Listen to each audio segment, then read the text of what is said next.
The stage came in late and dust-tired, the wheels squealing on the last turn into Bitter Creek. And when the door opened, and Naomi Whitmore set her foot on the step, a boy in the street laughed out loud at the sight of her. He was 9, maybe 10, with a stick in his hand and his mouth wide open. And he laughed the way a child laughs when he has been given permission. The driver, climbing down with her trunk braced on his hip, muttered loud enough for the boardwalk to hear that Holt Calder had paid for 1 bride, not 1.5. And somebody on the boardwalk choked on a snort and tried to turn it into a cough. Naomi did not flinch. She did not lower her eyes. She did not pull her shawl tighter or her chin smaller or her shoulders in. She came down the 2 iron steps the way a woman comes down her own front stairs in her own house on a Sunday morning. And she walked past the boy and past the driver and past the boardwalk full of staring mouths without breaking stride. At the hitching post she stopped, set her carpetbag down, and looked once, calmly, at the sign painted on the mercantile window, Bitter Creek, established 1859. And then she looked at the mountains beyond the town, blue and unbothered, and she breathed in once through her nose and out through her mouth, slow, the way her mother had taught her to breathe past the slap. And something inside her cracked open. Not in grief. In welcome. The mountains did not care about her size. They had never cared about anybody's size. They had been standing there before the town was a town, and they would stand there after, and the air off them smelled of cold water and pine, and Naomi Whitmore, 32 years old, traveled 12 days alone by stage and rail, to marry a man she had never met, breathe that air in and let it settle in her chest like a thing she was owed. If this story already has your chest tight, do me a small kindness. Hit that subscribe button and stay with Naomi all the way to the end, because what happens to her on the steps of that mercantile is not the worst of it and not the best of it either. Follow her story to the last word. Drop your city in the comments below so I know where you're watching from. I want to see how far Naomi's story travels. It was the first week of September 1885, and Bitter Creek sat in a long, shallow bowl between 2 ridges, with the creek running through it the way a vein runs through a wrist, and the town had grown up alongside that water, the way every town in this part of the territory.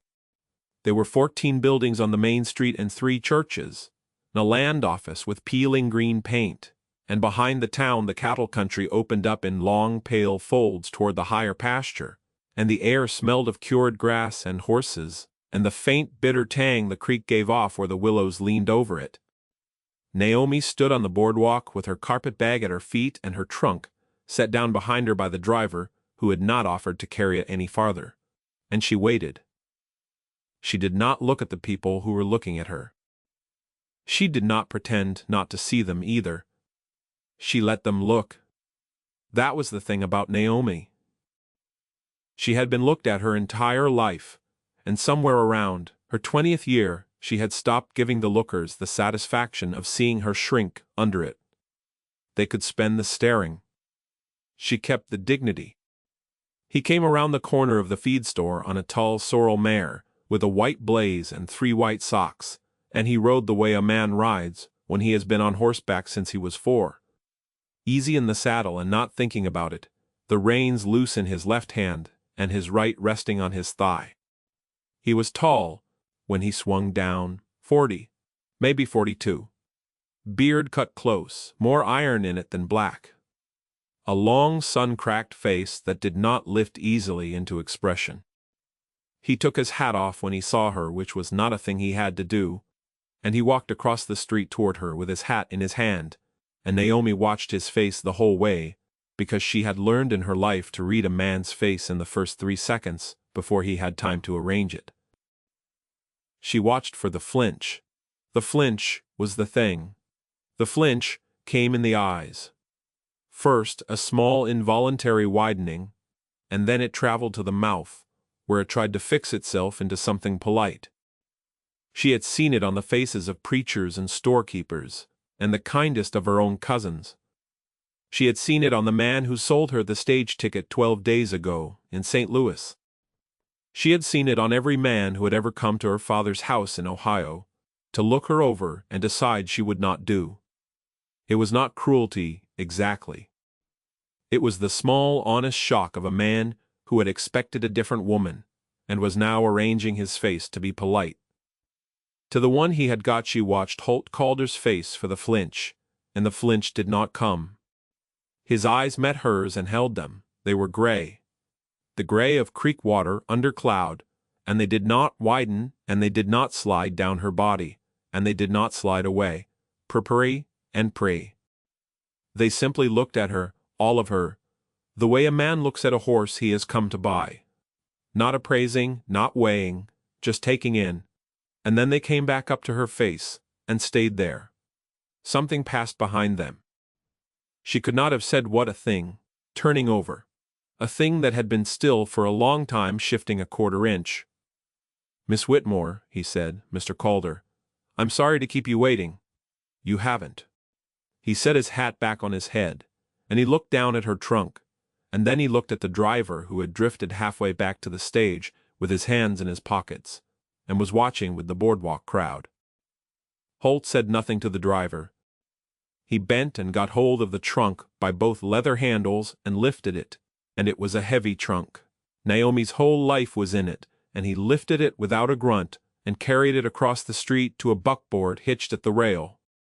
He set it in the bed and turned and came back for her carpetbag, and on his way past the driver he paused, half a step, and looked at the man, the same flat way he had looked at her, and the driver took his hands out of his pockets. "You'll want to be moving along before dark," Holt said to him, not loud. "Yes, sir," the driver said. He carried her carpetbag to the wagon himself, and he set it down gently on the seat, and he offered her his hand to climb up. His hand was big and warm and creased with old work, and his palm under hers was steady. She set her foot on the iron step and put her weight on his hand, and he did not waver. She had grown used, over the years, to being passed up into wagons by men who braced for her weight, and then pretended they had not braced. He did not brace. He just took her hand and let her step up at her own pace. And when she was settled on the seat, he walked around the back of the wagon and untied the mare and tied the mare to the tailgate, and then he climbed up the other side and gathered the lines. He did not chuck to the horses. He clicked once, and the team leaned into the traces. They rode out of Bitter Creek down the South Road, past the land office with its peeling paint, and past the last of the houses, where a woman in a calico apron stood on a porch, with her hand over her eyes, and watched them go. The creek ran shallow and bright over a bed of pale stones, and the willows along it had begun to turn yellow at their tips. And Naomi watched the water as they rode, because the water was easier to look at than the man beside her was, just yet. "It's farther than I made it sound in the letter," he said after a long while. "How much farther? Hour and a half, 2. "All right," he glanced at her. "You're not what your letter sounded like." She did not turn her head. She kept her eyes on the creek. "No, your letter sounded like a woman who was afraid I'd say no." "I was. And now I am here," she said. "And you have not said no." He was quiet for a while. The wagon rocked over a place where the road crossed a runoff cut, and he eased the team through it. "I wrote that letter 4 times, he said. "The one asking threw 3 of them in the stove." "What did the others say?" "That I wasn't ready, and the one you sent." "That I wasn't either, but the ranch was." She looked at him then. He was watching the road, not her. The line of his jaw was set, and his hands on the reins were quiet, and he had shaved that morning, recently and a little badly, with a small nick under his ear that had crusted dark. And she made a note of that without knowing yet why she was making a note of it. "That was an honest letter," she said. "It was the closest I could get. I don't need a man to be ready, Mr. Calder. I need a man to be honest." "All right." That was all he said, for the next 20 minutes. The road bent up off the creek, and into the long pale pasture, and a hawk slid sideways across the sky above them and dropped behind a low ridge, and Naomi looked out at the country and let it come into her the way a country has to come into a person before she can live in it. The grass was tall here and tan and going to seed, and the ground rolled in slow folds toward the higher dark line of timber, and here and there a clutch of cattle stood in the shade of a single cottonwood with their heads down. She noticed, without meaning to notice, that the fence on the left side of the road had 3 posts leaning at angles. A fence post does not lean unless it has been neglected for a season or two, and that the wire between them had begun to slacken in the way wire slackens when no one has gone down the line in a year with a hammer and a stretcher. She noticed that the cattle in the near pasture were a mixed herd, mostly red shorthorn cross, some longhorn blood, and that they were lighter in the hindquarter than she would have liked to see on cattle going into October. She noticed a place where a small irrigation cut had been opened off the creek a long time ago and run uphill toward the south pasture. And she noticed that the cut had been filled in with gravel so fresh, the gravel was still pale on top where the rain had not yet darkened it. She did not say anything about any of it. Not yet. A woman did not arrive in a man's life and begin telling him what was wrong with his land before she had set her bag down inside his door. The house came into view from a long way off, because it sat on a low rise above the creek with a stand of cottonwoods behind it, and nothing in front but pasture, and as they came nearer, she saw that it was a good house, long and low, built of squared logs, chinked with white mortar, a deep porch running the length of the front, a stone chimney at each end. There was a barn behind it, larger than the house, and a smaller second barn off to the south, and a corral, and a chute and a bunkhouse that looked like it had been built later and with less care. 2 horses stood in the corral with their tails to the wind. A black and white dog came off the porch when the wagon turned in, and ran out to meet them, and ran alongside the team for the last 100 yards, with its mouth open in a soft grin. "That's Pepper," Holt said. "She won't bite. I can see that." He pulled the team up at the porch, and a man came out of the barn carrying a halter. He was younger than Holt by 10 years, lean and red-haired, with a thin, sharp face and a way of walking that put his shoulders ahead of his hips. He stopped at the corner of the porch and looked at Naomi, sitting up on the wagon seat, and his face did the thing other faces did, the widening, and then the trying to fix. "Tate," Holt said, "help me with the trunk." "Yes, sir." Tate came over without taking his eyes off Naomi, and he reached up and gave her his hand as a courtesy, and she set her hand in his and stepped down, and the moment her weight came onto his hand she felt him brace, and felt him decide not to look like he was bracing. She thanked him quietly. He nodded, without speaking. He went to the back of the wagon and got hold of one end of her trunk, and Holt got the other, and the 2 of them carried it up onto the porch and through the front door, and Naomi followed them in with her carpet bag. The front room of the house was clean and almost bare. A plank floor swept that morning. A rag rug by the hearth, a long table of dark wood with 2 chairs at it, not 4. A rifle on pegs above the door. No curtains. No pictures on the walls. A door at the back of the room stood closed, and the closed door had a thin film of dust along the top of its frame that the rest of the house did not have, and Naomi looked at the door once, and looked away. "Kitchen's through here," Holt said. He led her through an arch to the right, and the kitchen was a smaller room with a black iron stove, and a sink with a hand pump and a work table, scarred from years of use. And on the work table sat a plate with the heel of a loaf of bread, and a small wedge of cheese that had begun to sweat. A coffee pot stood cold on the stove. There were 2 cups, upended on a shelf above the sink, dusty. "I'll let you settle," Holt said. "Take whichever room suits you. There's one through there." He nodded back toward the closed door in the front room. "And one upstairs, whichever you want." She looked at him. He was holding his hat in his hand again. He had not put it back on when they came inside. "I will sleep in the kitchen tonight," she said. He was quiet a beat. Then, "All right. I will not open that door," she said. And she did not look at the closed door in the front room. She did not need to. "All right," he said again, softer the second time. He went out. She heard him on the porch saying something low to Tate that she could not catch, and she heard the wagon move off toward the barn, and then she stood alone in the kitchen of a man she had married only on paper, and she set her carpetbag on a chair, and she took her hat off, and she pinned her sleeves back to her elbows. The first thing she did was build a fire in the stove. The stove was a good stove, a Charter Oak Num. 8. But the firebox had not been cleaned in some time, and the damper was sticky from creosote, and she got down on her knees on the plank floor with a stiff brush she found behind the wood box, and cleaned out the ash and the clinkered coal until the air would draw. Then she laid the fire, a base of dry pine slivers, a teepee of split aspen, 2 heavier sticks of oak on top of that.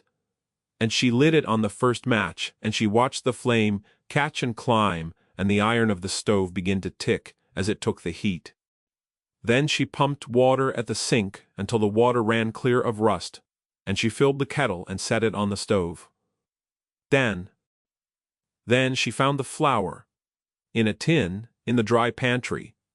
And the flour was good flour, not weevilled, and she made a sponge for bread in a yellow bowl she found turned upside down on the top shelf where dust would not get in it, and she set the bowl on the warm shelf above the stove with a clean cloth over it, and let it begin to rise. By the time Holt came back from the barn, the kitchen smelled of wood smoke and rising yeast and coffee. She had found his coffee, ground it fresh in a small wall grinder she had had to oil before it would turn, and brewed a pot black and strong, and she had also, in the time the fire took to come up, gone out the kitchen door and walked once around the kitchen garden such as it was, and noted that the garden had not been planted that spring, that the soil was crusted and the rows still showed in dry ridges from the year before, and that an iron pot stood overturned in the corner with a wren's nest inside it. She had noted also that the near pen on the south side of the barn held 6 head of cattle being kept up for some reason. Close-up cows for calving, she thought, or sick, and that one of them, a red roan heifer with a white face, stood with her head dropped and her ears low and her flanks pulled up tight, and that the mucus from her nose was the wrong color and the wrong amount, and that the other 5 were eating, and she was not. She did not say anything about the heifer that night, either. It was getting on toward dark, and she had not eaten since morning, and there was bread to come, and a supper to make, and a woman did not walk into a man's barn the first hour and start telling him what he had not seen. She made supper. She had brought a small parcel of dried herbs in her trunk, sage, thyme, a little rosemary tied with thread, and she found a piece of salt pork hanging in the cold room off the back of the kitchen, and a sack of potatoes that had begun to eye, and 3 onions. And she made a soup in a deep pot with the salt pork, rendered first to fat, and the onions softened in the fat, and the potatoes cut small so they would cook in the time she had, and the herbs at the last. She baked a pan of cornbread in the lower oven of the Charter Oak. The cornmeal was a little stale, and she added an extra spoon of lard to the batter to make up for it.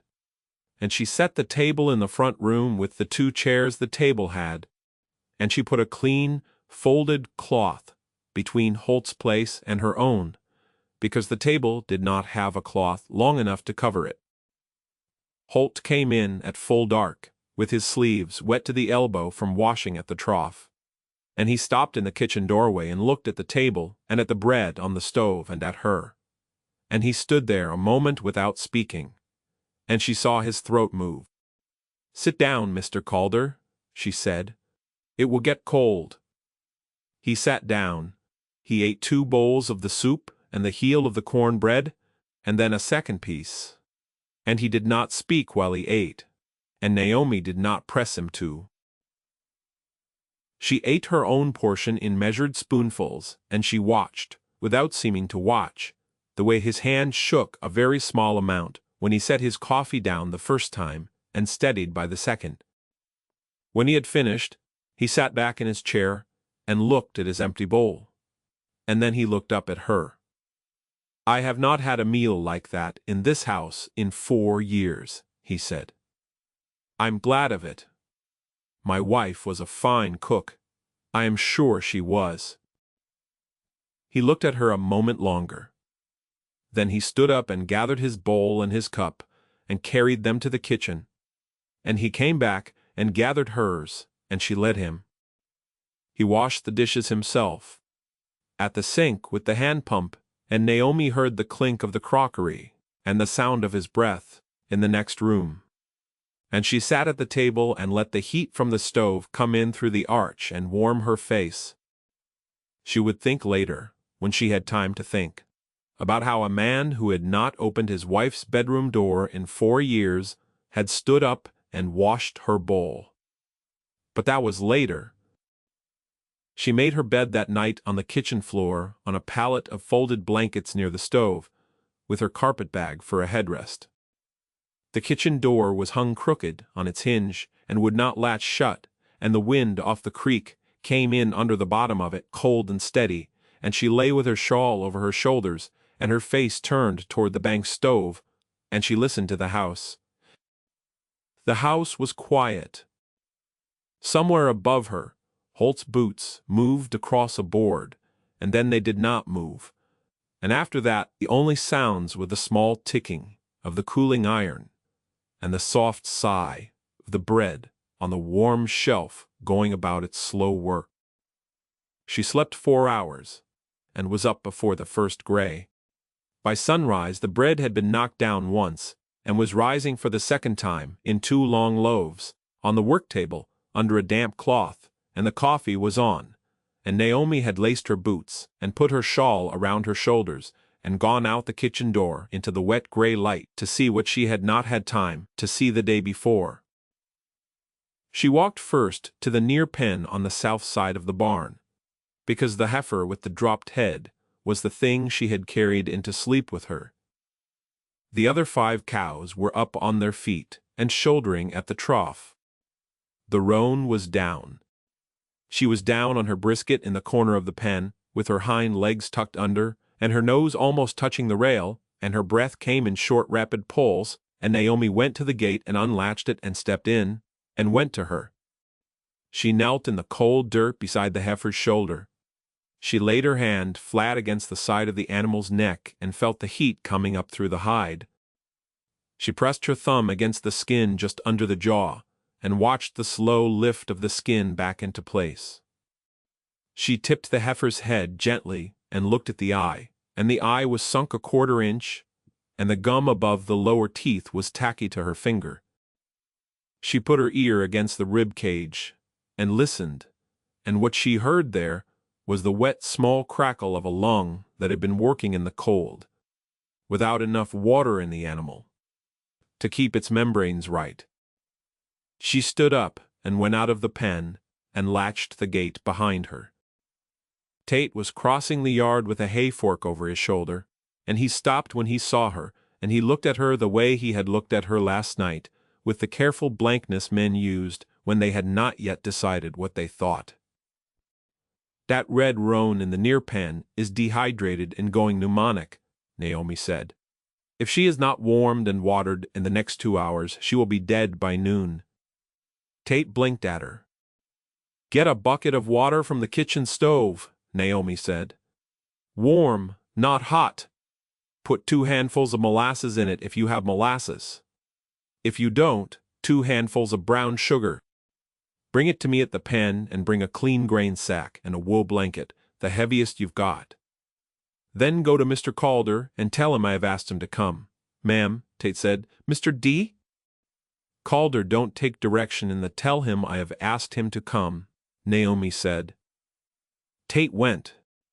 Holt came across the yard 3 minutes later with his shirt half buttoned and his suspenders looped over one shoulder, and the other still hanging. He came into the pen, and looked at the heifer, and his face closed up, the way a man's face closes when he is about to lose something. Naomi did not let him stand there. "Help me roll her up onto her brisket square," she said. "Knees under her. She has been lying on one lung." He did. He was strong and gentle with his hands on the animal, and between them they got the heifer settled with both forelegs folded properly under her chest.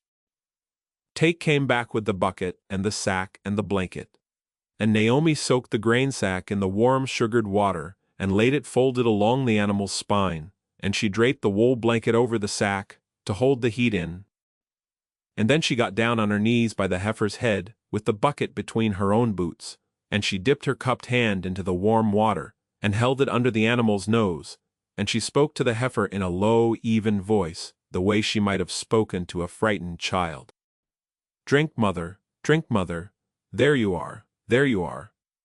The heifer's tongue came out slow, the dry tongue of a sick cow, and touched the water in her palm. "There you are." The heifer drank. It took 20 minutes to get a gallon into her, hand by hand, and Naomi did not stand up the whole 20 minutes. Holt stood 3 feet away with his hands on his hips and watched. He did not speak. Tate stood at the gate, and at some point during the 20 minutes, Tate took his hat off and did not put it back on. When the bucket was empty, Naomi sat back on her heels and looked up at Holt. "She will need another in 2 hours," she said, "and another 2 hours after that. By tonight she will stand. Tomorrow she will eat. The day after tomorrow you will not lose her." "How did you see her?" Holt said. "I came in yesterday past her pen. I have walked past her pen 4 times since yesterday." "Yes," Naomi said gently. "I know." He looked at her a long moment. She got up off her knees. She got up the way she got up out of any low place, in 2 stages, and she did not apologize for the 2 stages. And she brushed the dirt from her skirt, and she went back to the house to take the bread out of the oven before it scorched. The bread came out, gold and high. She set the loaves on a rack on the work table to cool, and she stood for a moment with her hands flat on the wood, and her head a little bent, and she allowed herself one slow breath that nobody could see. Then she put the kettle back on, and she set out 3 cups. Because Tate would be in for coffee whether she had invited him or not, and she went to the front room to lay the table for breakfast. That was Tuesday. By Friday she had walked every fence line on the home place. She had walked them slow and alone in the early morning while Holt was at the barn, and she had walked them with a small notebook in her pocket and a pencil sharpened to a point with her paring knife. She had made notes the way her father had taught her to make notes on land. What grew, what did not, where the water sat, where it ran. She had walked the south pasture last, and she had stood for a long time on the rise above it. The south pasture was 160 acres of long, flat ground that fell away from the rise toward the creek, and a year ago it had been good grass. She could see that because the old growth was still down under the new growth, brown and dense at the root.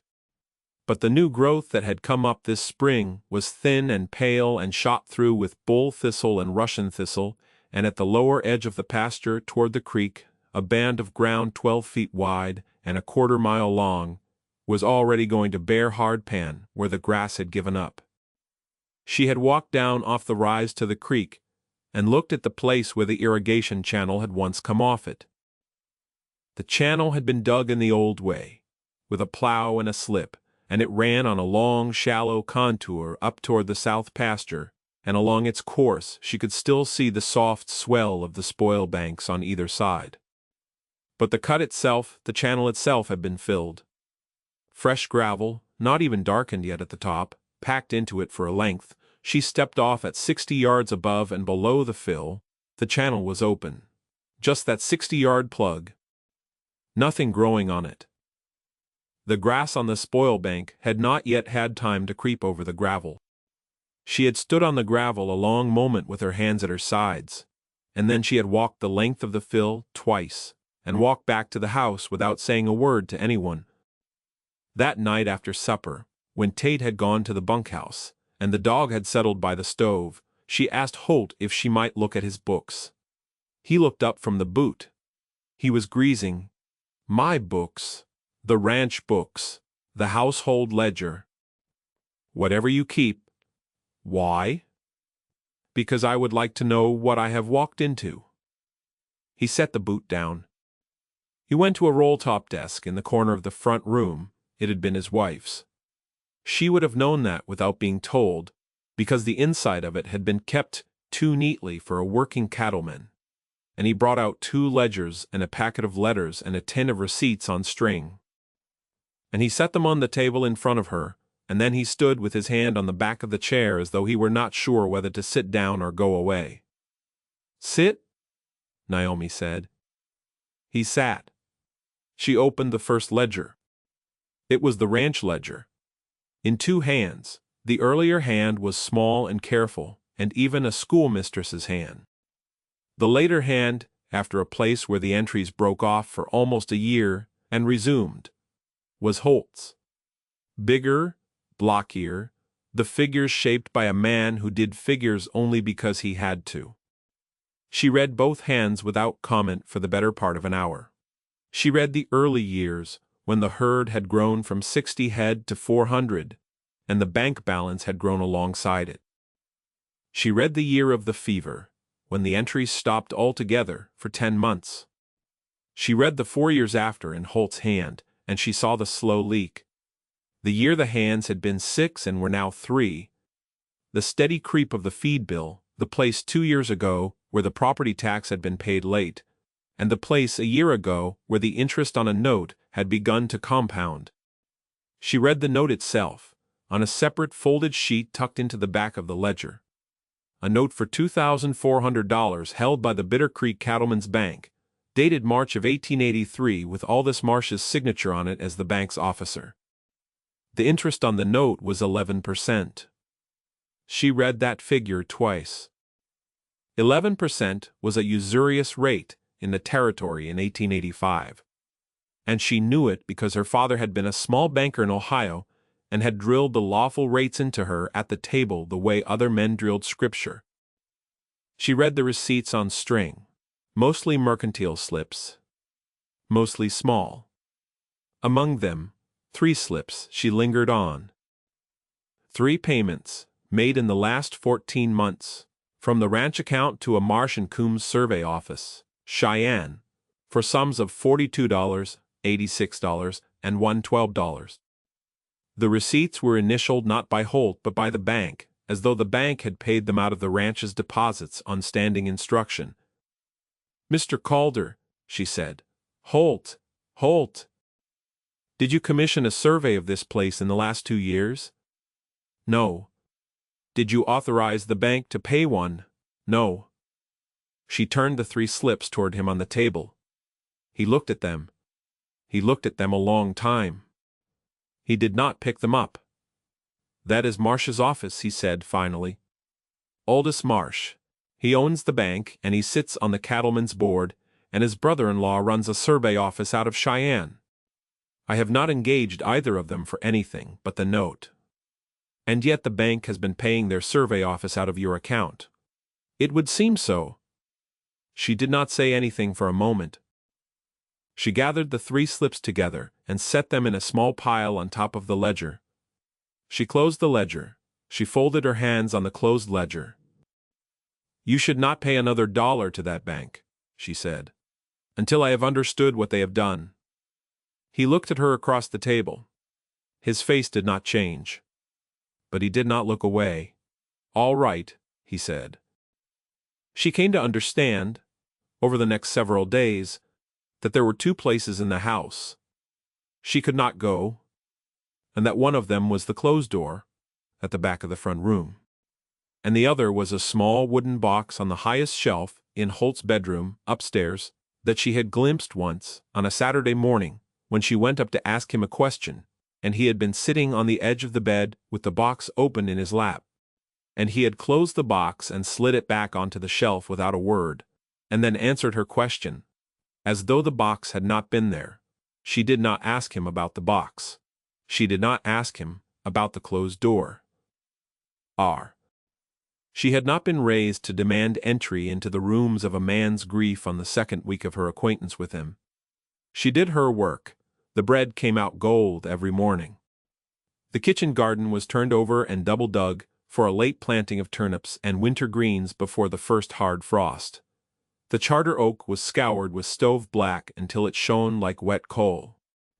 She made a list of the things the house wanted: a tin of yeast, sack of cornmeal that was not stale, a bolt of unbleached cotton for kitchen cloths, lamp oil, a new wick for the kitchen lamp.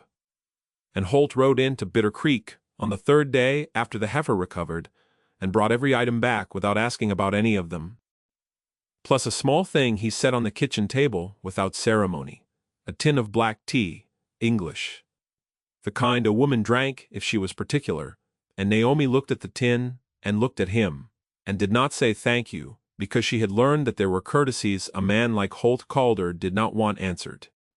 And she made him a cup of the tea that afternoon, and set it by his elbow at the desk where he was working at the books with her, and he drank it without comment, and the next morning he shaved again, and the morning after that, he shaved again. On the fifth day, Tate said the thing at supper.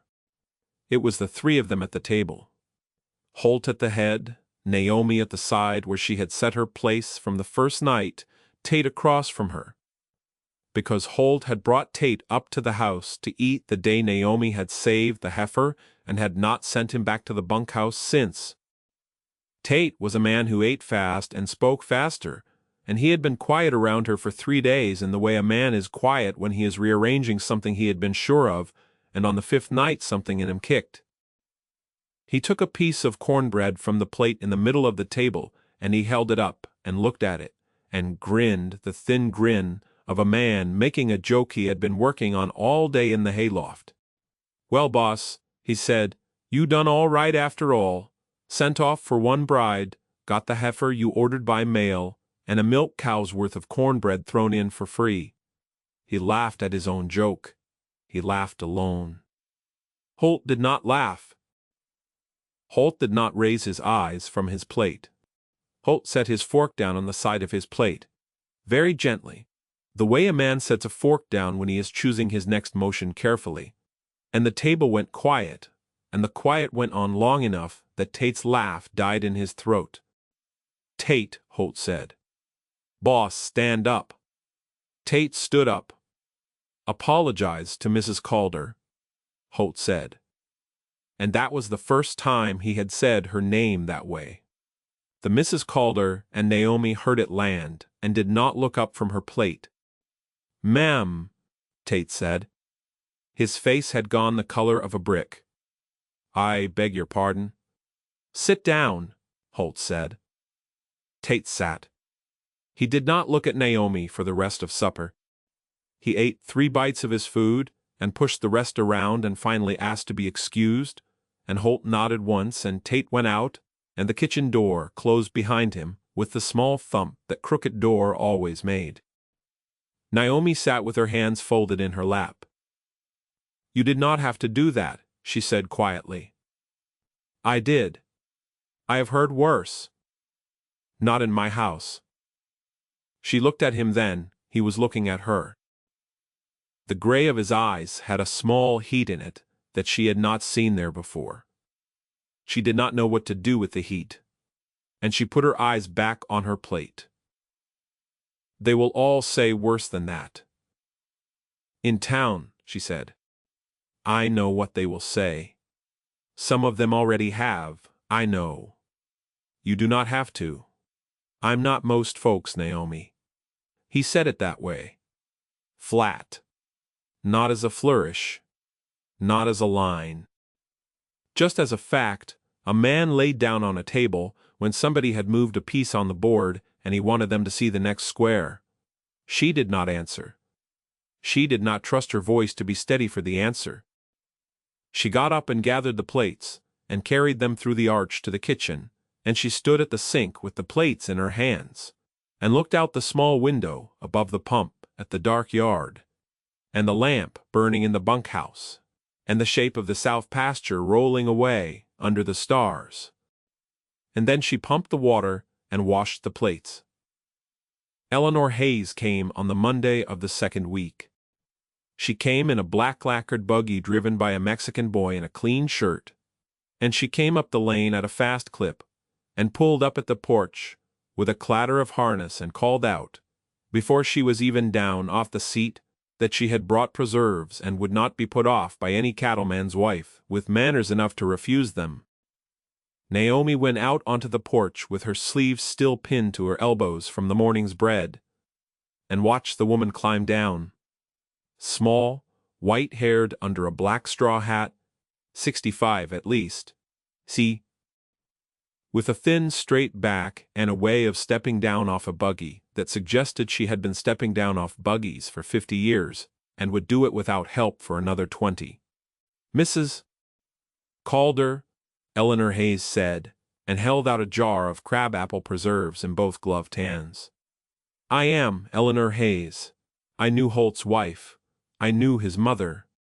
I have been promising myself a look at you for 9 days, and I have decided that is shameful, so here I am.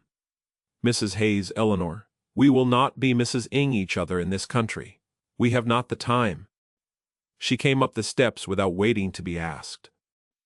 She passed the preserves into Naomi's hands and turned in the doorway, and looked at the front room and looked, very deliberately, at the closed door at the back of it, and looked away from it, and went on into the kitchen, as though she had been coming into this kitchen on Mondays all her life. And she sat down at the work table, and pulled her gloves off finger by finger. Tea, Eleanor said, if you have it. Coffee if you don't. And do not, under any circumstance, offer me water. I wrote an hour to be sat down with. Naomi made the tea. Eleanor talked. She talked about the country. She talked about the creek and the cattle and the men who ran them. She talked about her own husband, who had been dead 12 years, and was named Wallace, and had owned the next valley over. And she talked about her son, who ran the place now, and was a fine man, and a worse rancher than his father. And she talked about the town and the church and the preacher's wife, who she said was a woman who had never once in 41 years of life done a kind thing for any reason, but to be seen doing it. She talked for 2 hours. She drank 3 cups of tea. She did not, in those 2 hours, ask Naomi a single direct question about herself. She told stories instead. She told stories about Holt's wife. Her name had been Mary, and she had been 26 when she died, and she had kept her father's name as a middle name, because she was that kind of woman, and her father had been that kind of father. Every paper she had ever signed, because Mary had said once, at Eleanor's own kitchen table, that papers were the only thing on a frontier that did not lie if you held on to them. Eleanor said this last sentence, with her eyes on the wall above Naomi's shoulder, and she said it the way a woman says a thing she has been carrying for 2 hours, and has decided is the thing she came to say. At her father's house, Naomi said, up the ridge. Old man Whitlock, Mary's father, he has not come down off that ridge since she died. But he has not let anyone touch that box either. A tin box. A black tin box with a brass lock. Mary kept the key on a ribbon around her neck. I expect her father has the key now. Naomi sat very still, with her hand around her own cup. Eleanor, she said. Yes, child. How well did you know Aldous Marsh? Eleanor's mouth did a small dry thing at the corner. I have known Aldous Marsh, she said, since he was a boy in this town selling penny licks of taffy out of a tray. I have known him longer than he has known himself. I do not like him, child. I've never liked him. And I will tell you this, without you asking. The day Mary Calder died, Aldous Marsh was at her funeral with his hat in his hand, And at the wake afterwards, in this very house, he asked Holt, at the wake, with the woman not yet a day in the ground, whether Holt had given any thought to selling the south pasture, because he had a buyer who would pay good money for it. I was standing 3 feet behind Holt when he asked. Holt did not answer him. I do not know if Holt remembers that Aldous asked. Grief takes a thing like that from a man and puts it in a drawer. He does not open. But I remember it. I have remembered it for 4 years. Naomi did not move. He has been waiting, she said. He has been waiting, Eleanor said. And in the waiting, child, he has not been still. Whatever it is you have seen on this place that does not look right to you, it has been there a while. After Eleanor had gone, she stood up and pulled her gloves back on and kissed Naomi on the cheek, as though they had been kissing each other on the cheek for 10 years, and said she would be back on Thursday. Naomi stood on the porch and watched the buggy go down the lane and around the bend and out of sight. And she stood there a long time after the dust had settled. Tate was on the roof of the woodshed with a hammer. He had been there since morning. He had not been asked. He had simply gone, after breakfast, with a hammer and a tin of nails, and he had been resetting the shakes on the woodshed roof for 4 hours. And at some point in the middle of the morning, he had come down off the woodshed and crossed the yard to the kitchen door, and without speaking to anyone, fixed the crooked hinge that would not latch. He had taken the door off its hinges and shaved the swelled edge of the jamb with a plane he had borrowed from somewhere, and he had set the hinges fresh in new wood, and he had hung the door, and the door now closed flush and the latch caught the first time. He had done it while Naomi was in the parlor with Eleanor and the tea, and he had not knocked, and he had not been seen leaving. And when Naomi had gone into the kitchen, after Eleanor's departure, she had reached out without thinking and closed the kitchen door behind her, and the door had closed, and the latch had caught.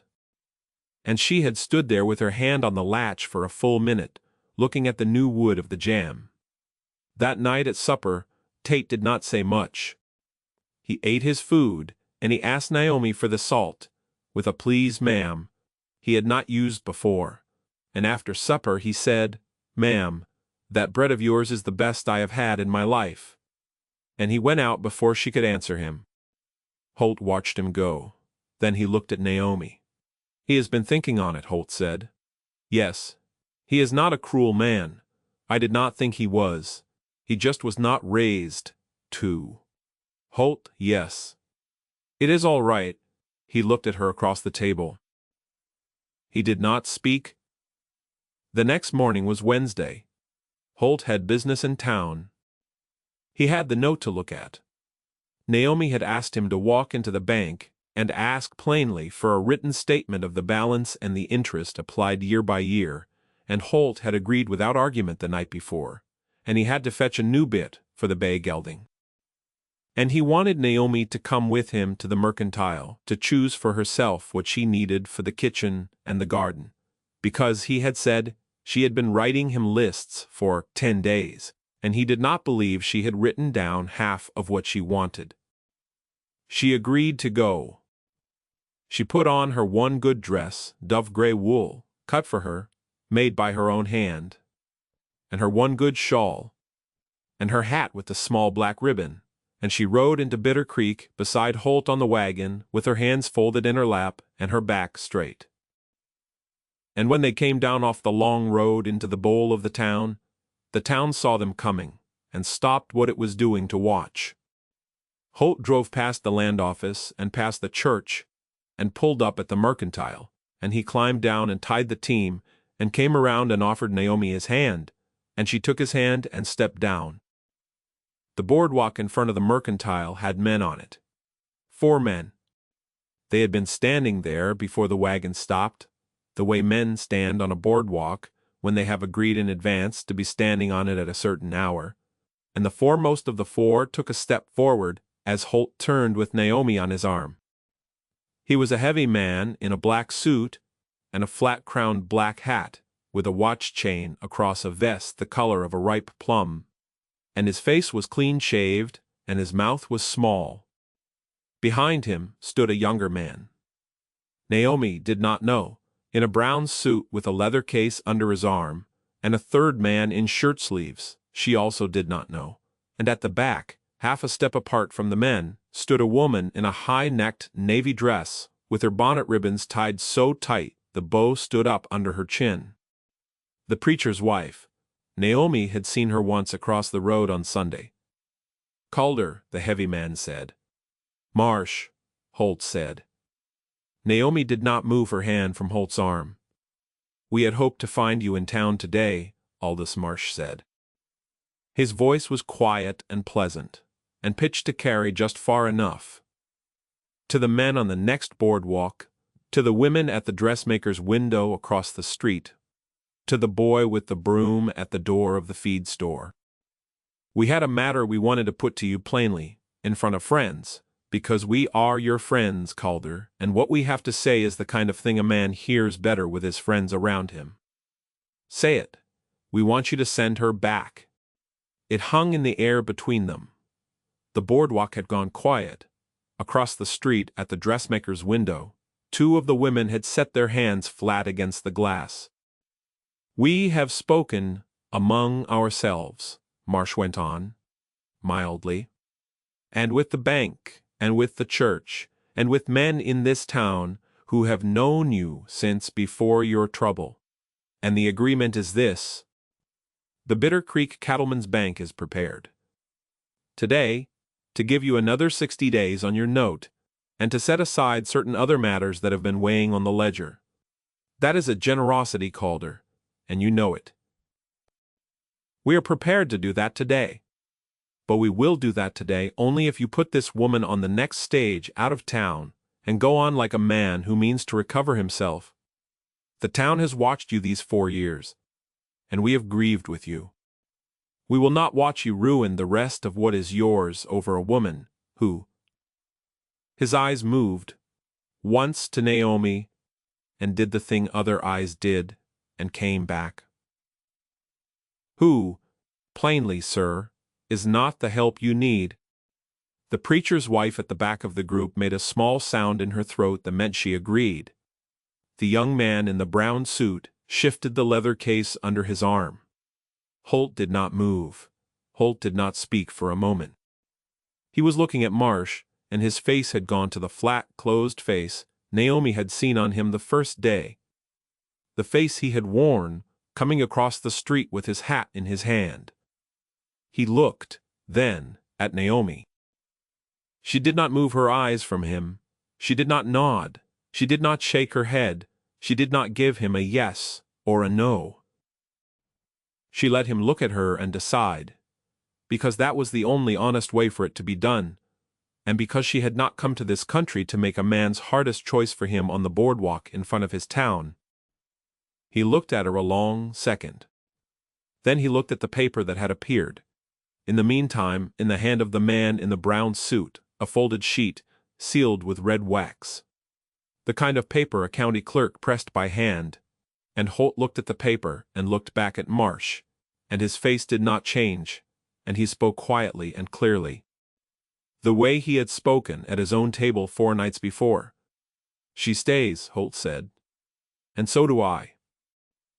For an instant Aldous Marsh's mouth did a thing the small mouth had not been ready to do, and then it set, and he turned his head a 1/4 inch toward the man in the brown suit, and the man in the brown suit stepped forward with the folded paper held out in front of him in both hands. Mr. Racked. Calder, the man in the brown suit said. By order of the Bitter Creek Cattlemen's Bank, and under the authority of the Territorial Code section governing default on secured agricultural notes, you are hereby served notice of foreclosure on the property known as the Calder Home Place, including all attached water rights, pastures, structures, and stock. With sale to commence in 30 days from this date, unless the full balance with all accrued interest and assessed fees is paid in lawful tender. Sign here, please. He held out a small pencil with the paper. Holt did not take the pencil. He took the paper. He took the paper with his free hand, the hand that was not under Naomi's. And he held the paper a moment in his fingers as though weighing it, and then he folded it once and put it in the inside pocket of his coat. "Consider it served, then," he said. Marsh nodded once, and lifted his hat to Naomi as though they had just concluded a pleasant exchange about the weather, and he turned, and the man in the brown suit turned, and the man in shirt-sleeves, and Naomi saw him plainly for the first time, a thin man, with sun-cracked cheeks, and a surveyor's chain folded over his arm. And the preacher's wife turned, and the four of them went down the boardwalk, and across the street and into the door of the bank. And the door of the bank closed behind them. The boardwalk did not move. Holt's hand came up and laid itself over Naomi's, where her hand still rested on his arm. He did not look at the people on the boardwalk. He did not look at the women at the dressmaker's window. He looked at Naomi. "Are you all right?" he said. "Yes, we will go home." "Yes." He turned her gently by the hand on her arm, and they walked the 4 steps to the wagon. And he handed her up, and she sat down on the seat and folded her hands in her lap, and looked straight ahead at the ears of the off-horse. He untied the team and climbed up beside her and clicked once to the team, and the wagon moved off down the dusty street of Bitter Creek with the town watching it go. They were a mile out of town before either of them spoke. The road climbed the long slope out of the bowl, and the creek ran on their right, bright in the noon light, and Naomi looked at the creek for a long time before she let her mind do what it had been trying to do, since the moment the man in the brown suit had set his hand on the paper. The man in shirt-sleeves with the chain. The surveyor. She had not seen him on the ranch. She had never seen his face on the ranch. He had never walked her south pasture. She would have seen him from the rise, any morning of the last 10 days, if a man with a chain had been walking the line of that pasture. He had not been there. And the receipts in Holt's ledger were dated 13 months back, 8 months back, 3 months back. A survey that had been billed and paid for over 13 months in 3 installments by a man who had never set his boot on the land he was supposed to have measured. The filled-in channel. She closed her eyes. The filled-in channel was 60 yards of fresh gravel laid in a working irrigation cut, recent enough that the gravel had not yet darkened. Someone had filled that channel deliberately, and not long ago. Someone had stopped the water that fed the south pasture, and then had a surveyor draw a map at a desk in Cheyenne, showing that the south pasture was a piece of unimproved ground, unconnected to any working water, a piece of ground in abandonment of the water right that had been recorded against it. The note was the lever. The foreclosure was the lever. The 30 days was the lever. But the lever was not what they were prying loose. They had not come for the ranch. She opened her eyes and looked out at the country, at the long pale folds of grass running away to the timber, at the creek bright between the willows, at the sky that did not care about any of it. They had come for the water. She drew a breath in through her nose, slow, and let it out through her mouth. And she did not say anything yet, because Holt was driving and his hands on the lines were quiet, and she would not crowd a man who had just stood up in front of his town and said her name without saying her name. She would tell him at the table tonight. She would lay it out for him line by line, the receipts, the channel, the survey, the date on the foreclosure, the way the 4 of them had come out onto the boardwalk together, as though they had walked out of the same room. And she would tell him what she had understood, and they would begin. The wagon rocked up over the cut where the road crossed the runoff, and Holt eased the team through it the way he had eased them through it the first day, and the foreclosure notice rode in his inside pocket against his ribs, and Naomi Whitmore, who that morning had been Mrs. Calder, for the first time at her own supper table 4 nights ago, in another man's mouth, sat beside her husband on the wagon seat, with her hands folded in her lap, and 30 days in front of her, and she did not flinch, and she did not speak, and she began quietly, and without fear, to count. She counted by what could be carried, and what could not. She counted the receipts, she had seen in the bottom drawer of Holt's desk, the ones written in a small, neat hand that was not his, paid out across 4 years to a survey office in Cheyenne, for work no one had ever come to do. She counted the bags of feed in the loft, and the days they would last if she stretched the corn with what she could grind from the last of the wheat. She counted the heifers in the near pen, and the ones still out on the south slope, and what each one would weigh at market, if she had to send any of them down the trail before the 30 days were out. She counted the hands, Tate, and the 2 boys, and the old man who slept in the bunkhouse, and did not say much, and what they were owed, and what they would take in patience instead of coin. She counted the panes of glass in the kitchen window, and the nails in the porch step, and the loaves she could pull from the oven in a day, because counting was the way she kept her hands from shaking where Holt could see them.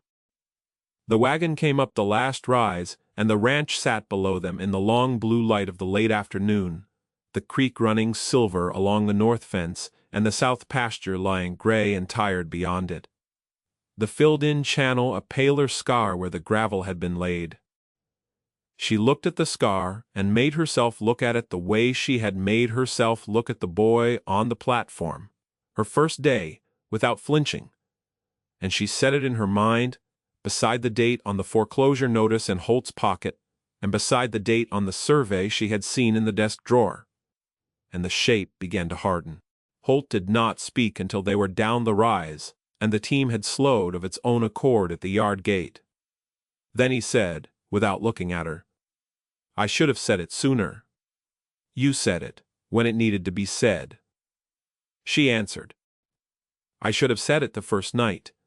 You said it today." He pulled the team up at the porch and sat a moment, with the reins in his hands, and she saw the set of his jaw and the small tremor in the muscle along it that he was holding still. That was the thing about Holt Calder. He did not let his hands shake where anyone could see them either. "Naomi, yes. Whatever this is," he said, "we do it together." "Yes," she said, "we do." She let him hand her down. He always handed her down. The first day he had done it, she had braced for the small, humiliating shift in his face when he took her weight, the flicker that said he had not understood until that moment what 1.5 brides meant, and the flicker had not come. It did not come now. He set her on the ground, and kept her hand a half-second longer than the step required, and then he turned to the team and began to unbuckle. She went inside and put the kettle on.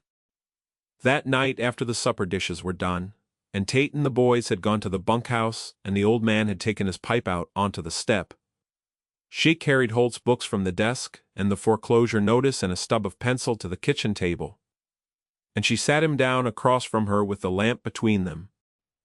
She did not begin with the fraud. She began with the creek. She drew the line of it on the back of a feed bill with the pencil.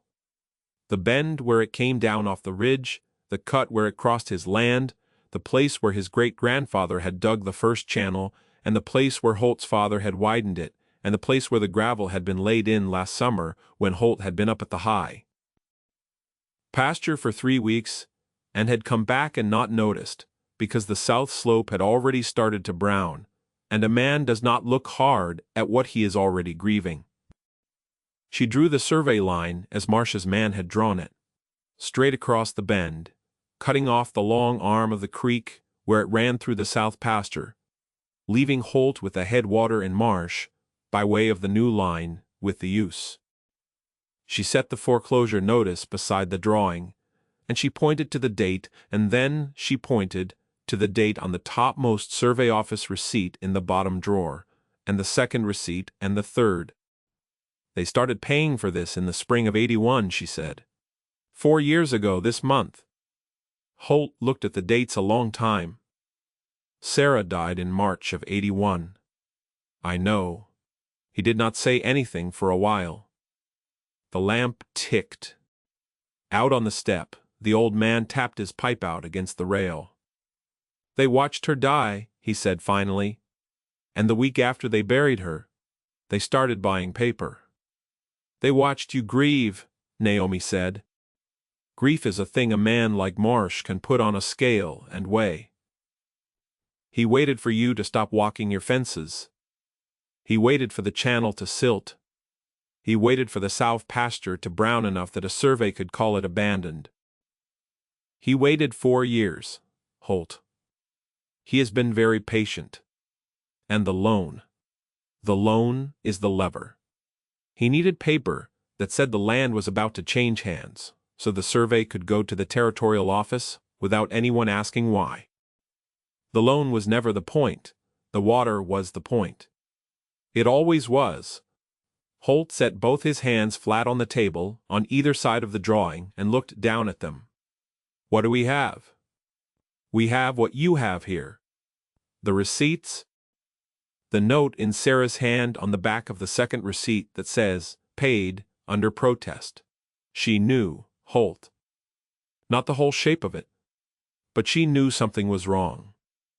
She wrote on it. She turned the receipt and showed him the back, and he looked at the small, careful script, and his mouth went, for 1 second, to a shape Naomi did not look at directly, because some things a woman does not stare at. We have the filled channel. We have the brown pasture. We have what Eleanor told me about your father-in-law, the tin box. The original filing, Naomi said, 1861. Witnessed and notarized when your father walked the line with the territorial agent. The first paper. Before there was a marsh in this valley, before there was a bank in Bitter Creek, your wife knew where it was. She told her father to keep it. She kept her own receipts here because she was paying attention. We need the original. With the original, and these receipts, and a man honest enough to read them, the survey cannot stand. Without it, the survey is the only document of record, and the survey wins. He's 3 days up the ridge. 3 days back, that's 6. The notice is 30. It is. Who rides Tate? She said, if he will. Holt's eyes came up, Tate. He has been working toward it since the night he called me a heifer.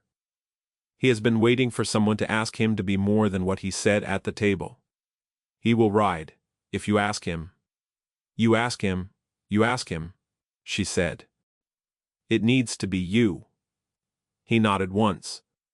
He did not say all right because Holt did not say all right when a thing mattered. He just set his hand for a moment on the back of hers where it rested on the drawing, and the warmth of it went through her like the first sip of coffee on a cold morning, and then he took his hand away and stood, and went to the door and called Tate over from the bunkhouse. Tate came in with his hat in his hand. He was a thin, sharp-faced boy of 22 who had been on the place since he was 15, and he had spent the last 3 weeks trying to make himself useful without making himself seen, and Naomi had let him.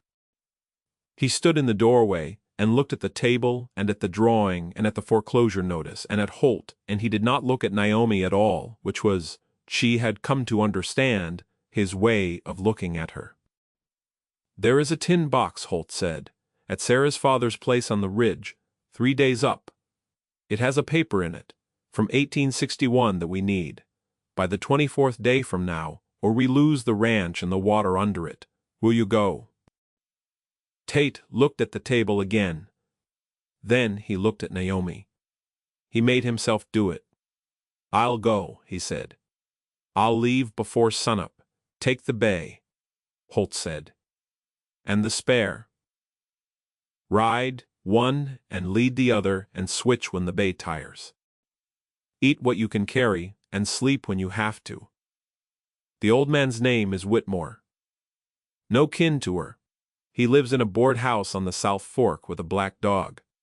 Tell him I sent you. Tell him Sarah's box. He will know. Yes, sir, Tate. Sir, if anyone stops you on the road, you do not have a tin box. You do not know what tin box. You are writing to your aunt's because she is sick. Do you have an aunt? In Rollins.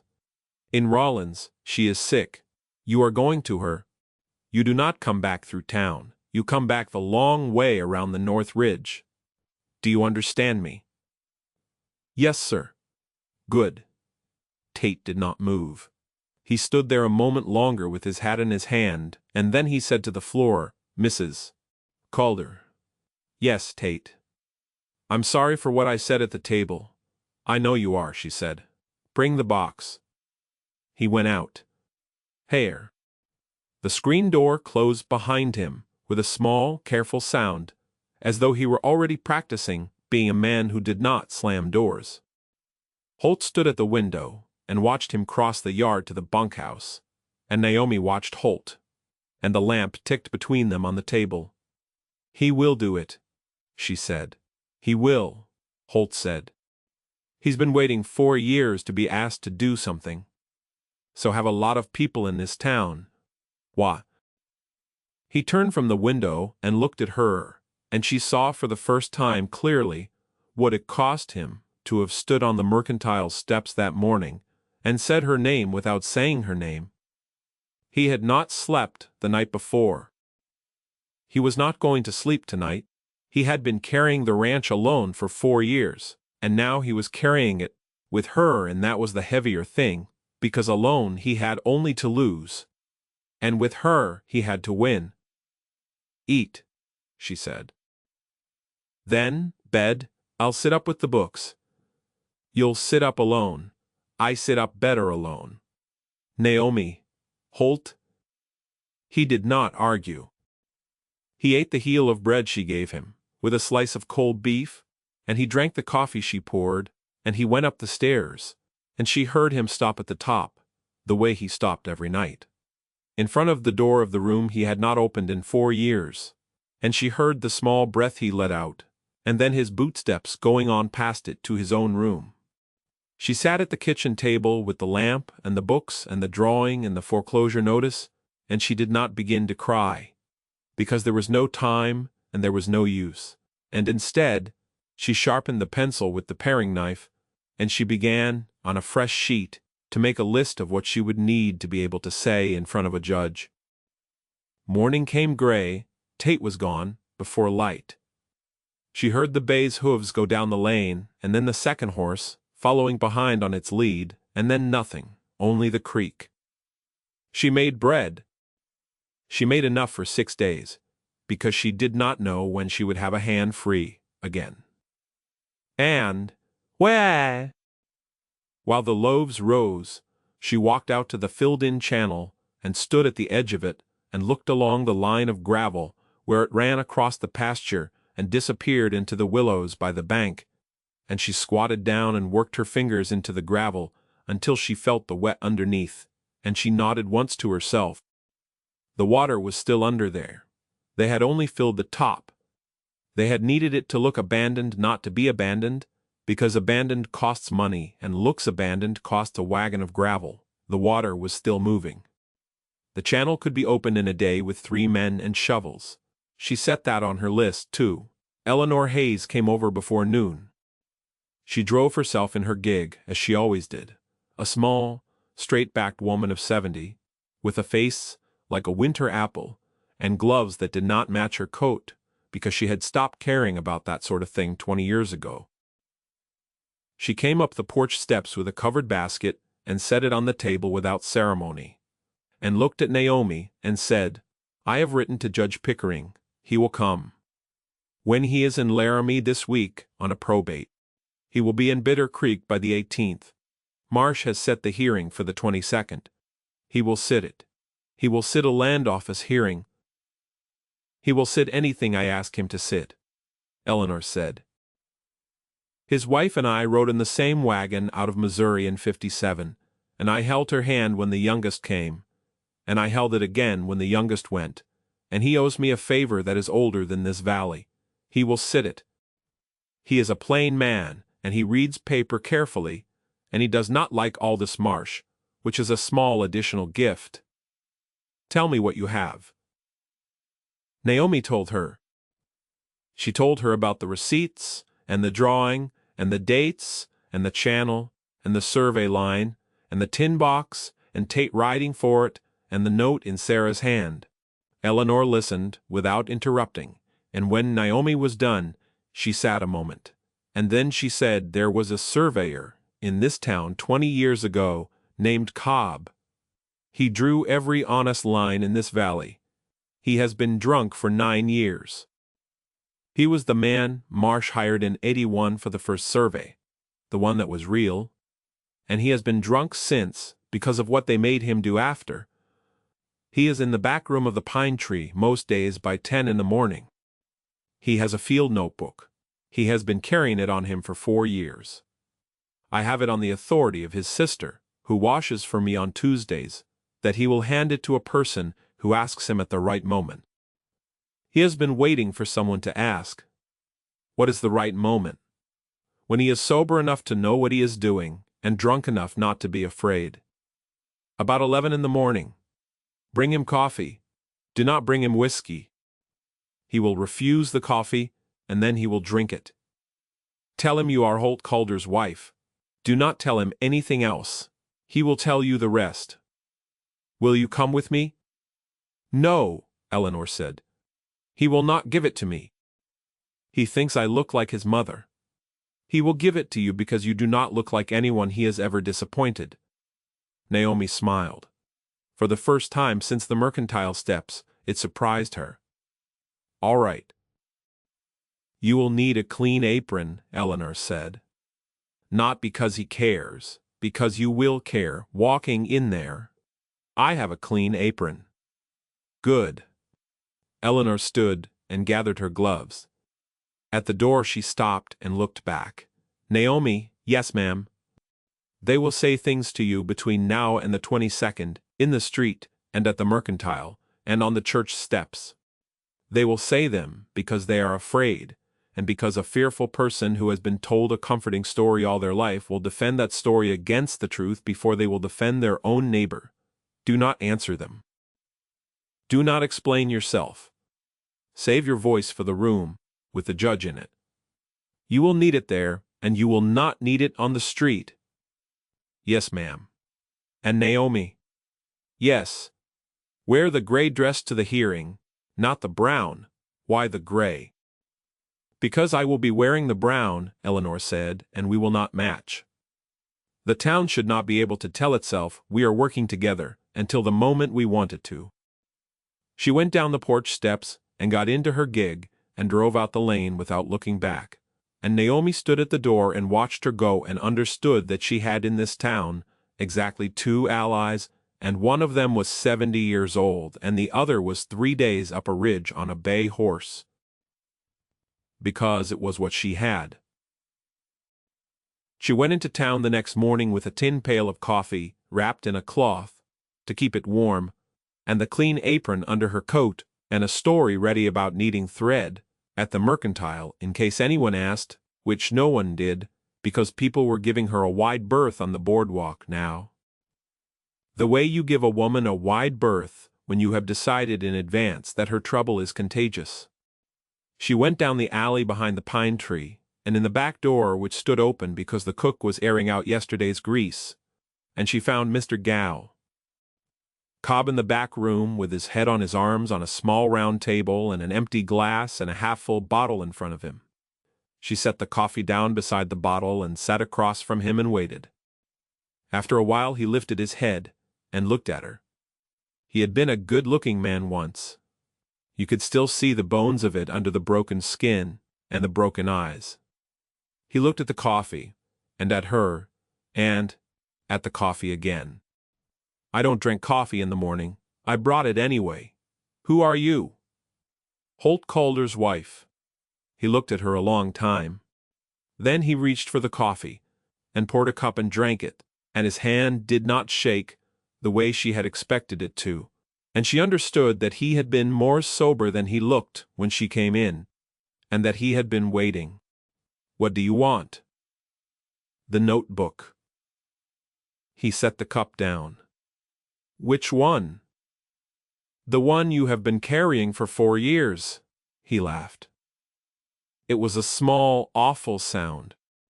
He reached inside his coat and took out a small leather-bound book, oilcloth wrapped, tied with a string, and he set it on the table between them with both his hands, the way a man sets down something he has been afraid of for a long time. I walked the line in '81 for the first survey. he said. The real one. Then they came back to me in '82, and they said, draw it this other way. And I said I'd have to walk it again, and they said, no, you won't. You'll draw it from the desk. And they paid me 3 times what the first one paid. And I drew it from the desk, and I have been drinking ever since, because I am not so bad a man that I did not know what I was doing. And I am not so good a man that I did not do it. The notebook is the second one. It has the figures I made up. The angles do not match the ground. A man who has walked this country will know in 5 minutes that I drew it sitting in a chair. The dates are in it. The pay is in it.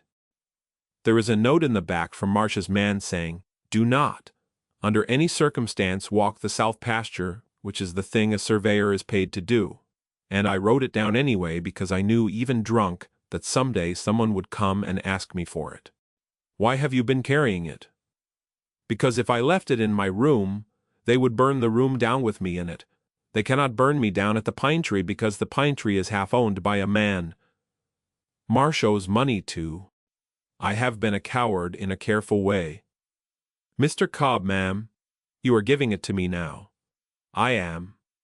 You will have to say in a courtroom that you drew it from a desk. I know. You may go to jail. He looked at her with the eyes of a man who had already been in jail for 9 years inside his own body. Ma'am, he said, I would go to jail to be allowed to say it out loud. She took the notebook. She put it inside her coat.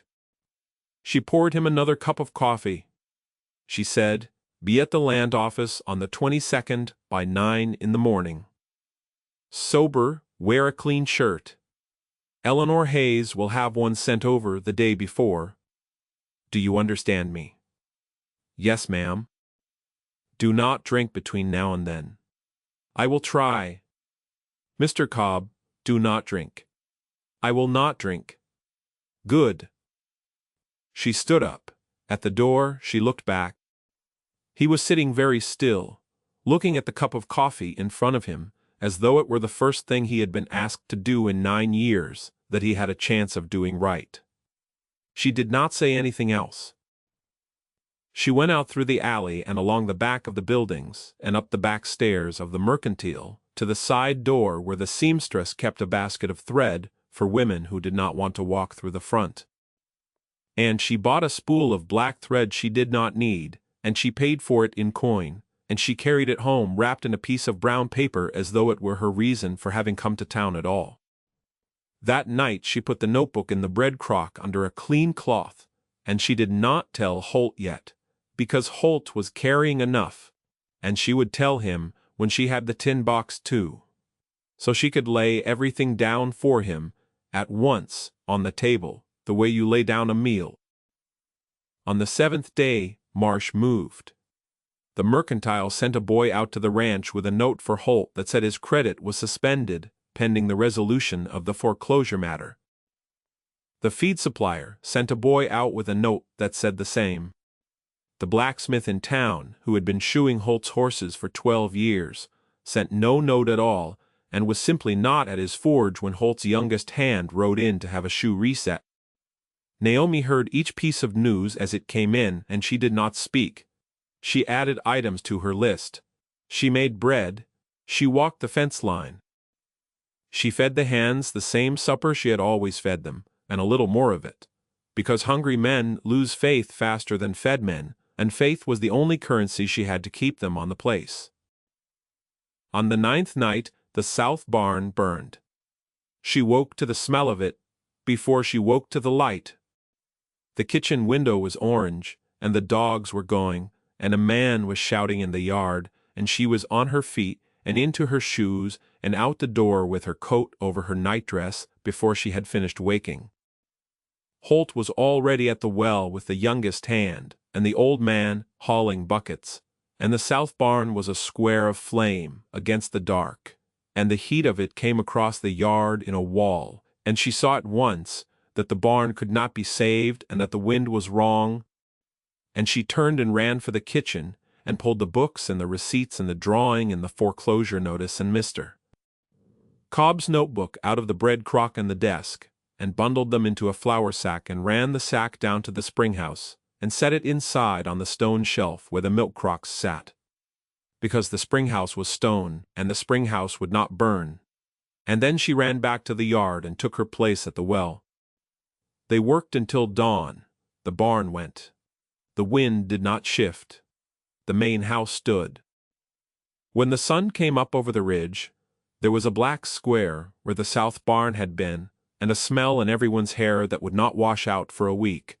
And Holt was sitting on the bottom porch step, with his hands hanging between his knees, looking at the black square, and Naomi saw for the first time his shoulders shake.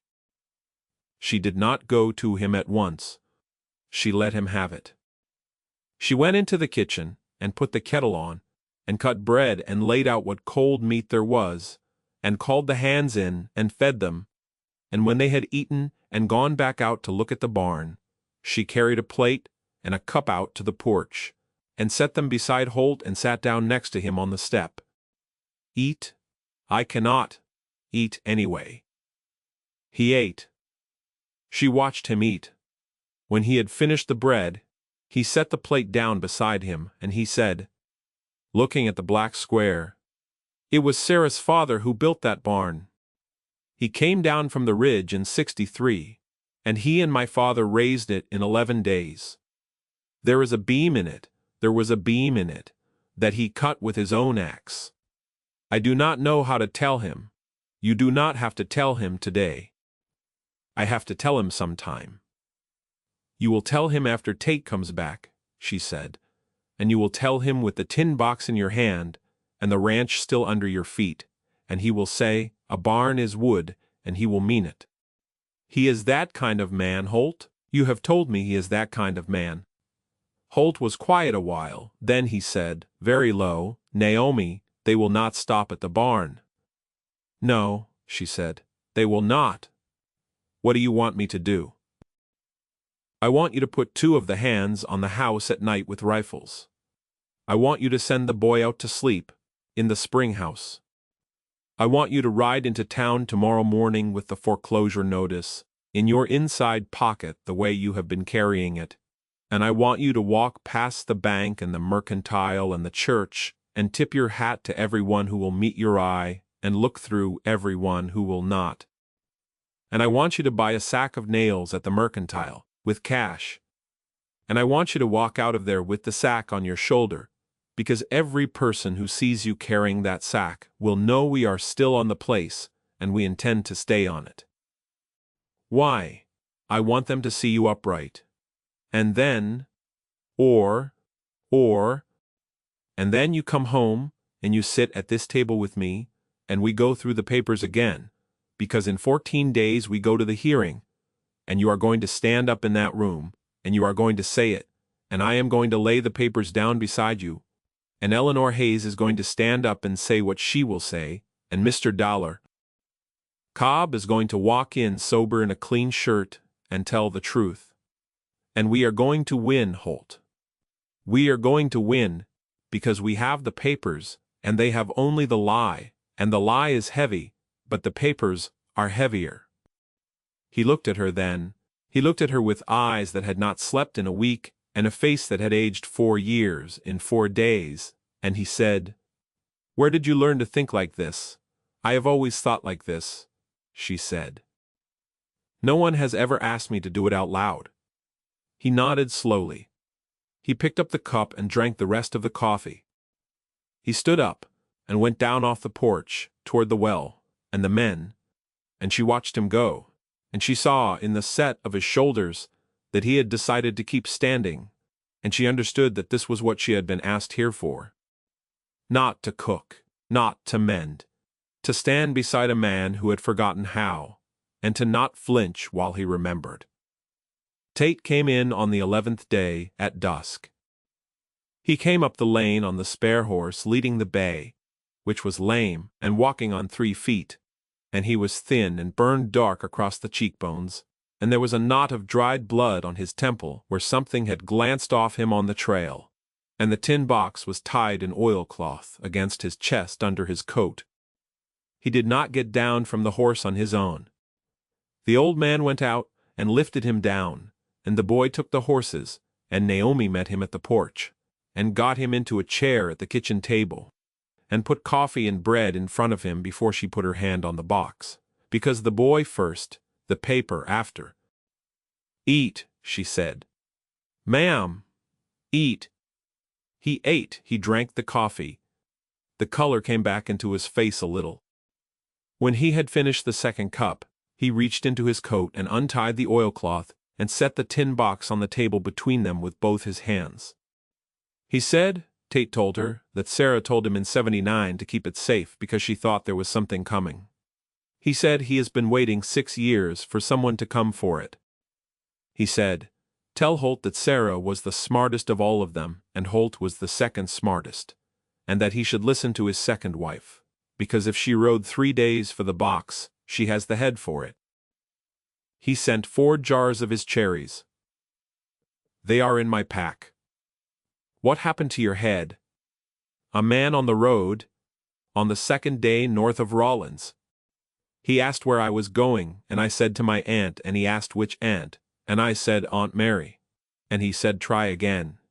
He came at me with a club. I rode through him. He hit me with the club going past. I did not stop. Did he follow? He did not have a horse near. He was on foot from a camp off the road. I rode hard for an hour, and then I rode careful for the next 2 days. He was Marsh's. He had a Marsh brand on his canteen. Yes, ma'am. Tate, ma'am, thank you. He did not know what to do with, thank you. He had not been thanked, she suspected, very often in his 22 years. He looked down at the table and he said, I told you I would bring it. You did. She opened the tin box. Holt came in from the yard and stood at her shoulder. Inside, wrapped in waxed paper that had been folded and refolded so often, it had gone soft as cloth, lay the 1861 filing, the seal of the territory pressed into the corner in red wax cracked but unbroken. The signatures along the bottom in the long, careful hand of men who had thought signing a paper mattered. She lifted it out. She set it on the table beside the survey notebook and the receipts and the foreclosure notice and the drawing she had made on the back of the feed bill. And she looked at Holt, and Holt looked down at it, and he reached out one finger and touched the red wax of the seal, and he said very quietly, Hello, Pa. Sit down, Naomi said. I'm going to show you what we have, and then I am going to show you what you are going to say. He sat. She walked him through it. She walked him through it that night until midnight, and again the next morning, and again at noon, and again in the evening, and again the next day. She walked him through the filing first. The date, the witnesses, the metes and bounds, the language about beneficial use of the creek waters that the territory had written into every original filing in 1861 and that the territory still honored in 1885. She walked him through the survey notebook, the angles that did not match the ground, the note in Marsh's man's hand, the dates that lined up with the receipts in Sarah's desk. She walked him through the receipts, paid under protest in Sarah's hand on the second one, paid in his own unknowing hand on every one after because Sarah had paid the first and protested and then died. And after that he had paid them without looking, because they were just another bill in a pile of bills, and he had been a man drowning. She walked him through the foreclosure notice, and the swollen interest rate and the territorial statute Eleanor had brought over in a leather folder, a statute that said in plain language that an original filing of beneficial water use could not be voided by a subsequent survey absent proof of true abandonment, and that the filling of an irrigation channel by a third party did not constitute abandonment by the holder. He learned it. By the 5th time he could say it without looking at the papers. By the 7th time he could say it in the order a judge would want to hear it. By the 9th time he could say it without his voice tightening on Sarah's name, and Naomi knew he was ready. On the morning of the 22nd she put on the gray dress. Eleanor came by the ranch at 7 in her gig, in the brown, and looked Naomi up and down on the porch, and nodded once and said, Good, get in, you ride with me. Holt rides behind us. Tate rides behind him. Mr. Cobb is at my house in a clean shirt with a cup of tea in him and no whiskey, since the day you went to see him. On the authority of the woman who has been bringing him his meals, which is me. The judge came in last night, and is at the hotel, and has read the papers I sent ahead, and is in a temper about them, which is the temper we want him in. Aldous Marsh is at the bank putting on a clean coat. He thinks today he becomes a rich man. Let us go disappoint him. The road into Bitter Creek that morning was full. Word had gone through the valley that Holt Calder's foreclosure hearing was being held at the land office at 10, with a circuit judge sitting it, which had not been the plan and which had made people curious, and the wagons were coming in off every side road, and the boardwalk in front of the land office was crowded by 9, and by the time Eleanor's gig drew up, the street was full from the bank to the mercantile, and the land office porch was 3 deep in men in their Sunday hats, who had no business in the land office, and had come to watch a man be broken in public. Naomi got down. Holt swung down from his horse and came up beside her and offered her his arm, and she took it, and they walked through the crowd to the land office door. The crowd parted. Some of them looked at her. Some of them looked away. The preacher's wife stood at the rail of the porch in a green bonnet and watched Naomi come up the steps and did not move her skirts aside, and Naomi did not ask her to. She walked past the bonnet and through the door. The land office had been emptied of its usual furniture, and a long table set across the front of the room, with 3 chairs behind it, and Judge Pickering was already in the center chair, a small white-haired man in a black coat, with a face that did not move easily. 2 clerks sat on either side of him. The land agent stood to the left of the table looking unhappy. Aldous Marsh sat in the front row of chairs, with his banker beside him, and the new surveyor beside the banker. And the 3 of them had clean coats and clean shaves, and the look of men who had rehearsed. Marsh turned when Naomi came in, and his eyes went to her and through her in the practiced way of a man who had built his life on not looking at certain things, and he turned back to the front. He did not look at her again until the end. The room filled. The benches along the back filled. The aisle filled. The porch outside filled. The doors were left open so the porch could hear. Eleanor took a seat in the second row on the right, and did not look at Naomi. Mr. Cobb came in at 5 before 10 in a clean white shirt that did not quite fit him at the neck, and his hands shaking only a little. And he sat in the back row on the left, where he had been told to sit, and he kept his hands folded. At 10, Judge Pickering tapped the table once with the side of his hand and said, "We are here on the petition of the First Bank of Bitter Creek for confirmation of foreclosure on the Calder Ranch, water rights included, and on the petition of one Aldous Marsh for confirmation of the recent survey amending the boundary of beneficial use along Bitter Creek. The land office has consolidated the matters at my request because they are the same matter, Mr. Marsh." Marsh stood. He spoke smoothly. He laid out the loan, the missed payments, the survey, the abandoned channel, the brown pasture, the well-documented inability of Mr. Fine Calder over the last 4 years to maintain the operation, the willingness of his bank to assume the property and put the water to beneficial use under the new boundary. He spoke for 20 minutes. He spoke well. He did not look at Naomi once. When he was done, Judge Pickering looked at Holt.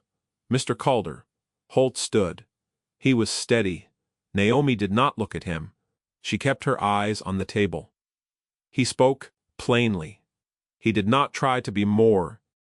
He said the loan was real, and the missed payments were real, and the channel had been filled and the pasture had browned, because the channel had been filled.